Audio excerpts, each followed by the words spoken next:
identity. Nigerian women, East African women, women from Ghana, they have no cultural identity.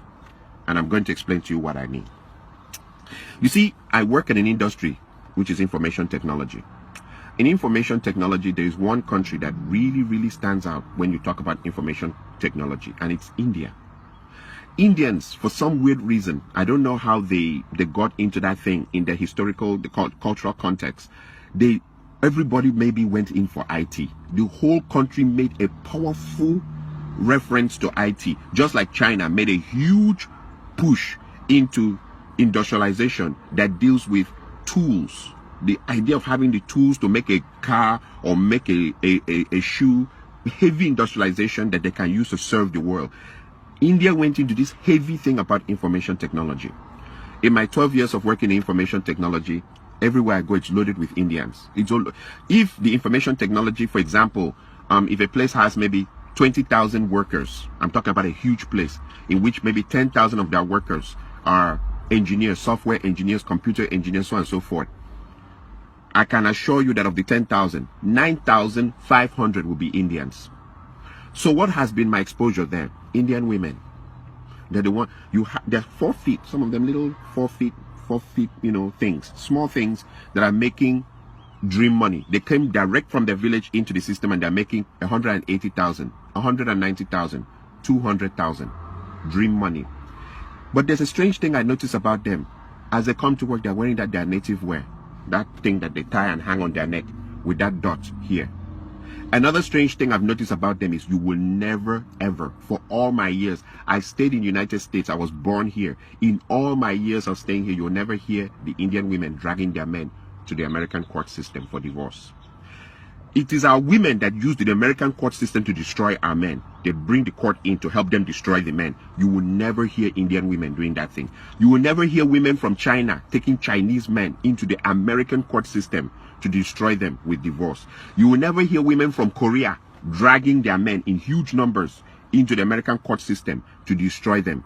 But when it comes to African women, East Africa, Nigeria, Ghana, when it comes to African women, they just drag their men into the court system. One of the things that I've noticed in this system or in this problem is poverty. Bring these Indian women, they're making 150,000, 180,000. They don't drag their men into court. Plus, sometimes, like in most places, all the places I've ever worked in information technology, they'll have one car. Not that I'm supporting that behavior, but there's something strange on why I see them. They have one car. They wait for their husbands. Even if their husbands are working 2 hours overtime, over their time, they'll wait. Some of them pregnant, waiting for their husbands. When it's finished, they go into the same car with their husband and drive home. I watch Indian women and women from so many other places. They're not crazy about the Louis Vuitton, Gucci, all the designers wears. They are not even interested. Indian women, I meet them. They've been here 15 years, 20 years. They still keep their accent. They still speak as if they're living in India. But when I meet our women, and our women, all that they have to do is just get to a level of where they're making 50,000, 60,000, 70,000 or 80,000 a year. I'm talking about small money. Small money. Immediately the marriage is in danger. And they change. They start bleaching.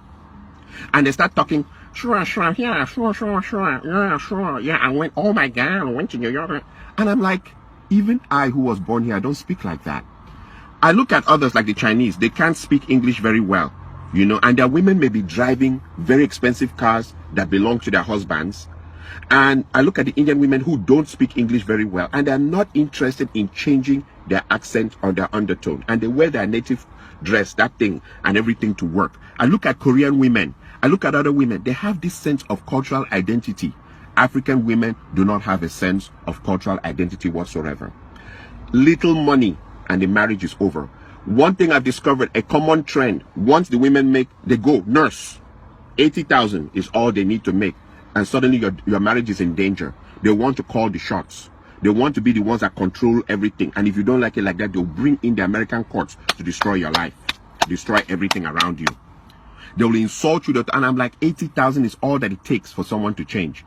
Or 70,000, because most of them, even the 80,000 is overtime. They've worked themselves Sunday, Saturday, Saturday night, Sunday nights. They've worked themselves to death. That money that they make as overtime is what is now changing into something that they will destroy everything around them. the part that I see also is that a lot of, and I remember whenever I make my videos, I refer to bitch ass men. It has come to a point where we really can't define marriages in the African context anymore in the United States, because the man is changing diapers, he's washing the plates, he's sweeping the floor, he's cooking. Most men now have to cook to keep their marriages intact. He's picking the kids and dropping them.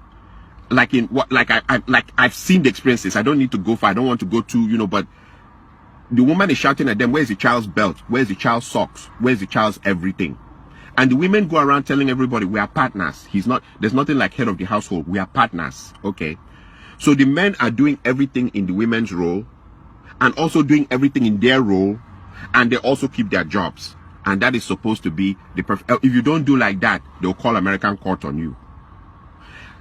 This partner thing, I've seen people try it, and it leads to disaster. Like he says, okay, so since I'm the one doing the laundry and washing the plates and cooking the food, can you help me change that bulb? No, that's a man's job. Okay, can you help me change the engine oil in the car? No, that's a man's job. Okay, can you help me paint the other? No, it's a man's job. The women are quick to tell you what's a man's job, but you must do your job and do their job now, and do their job and keep your job also in the society, and come back and still, even there's no respect, you are supposed to be submissive, or the marriage ends on your head. And when you look into it, she started making $80,000, and I compare that with the Indian women who make $150,000, $160,000.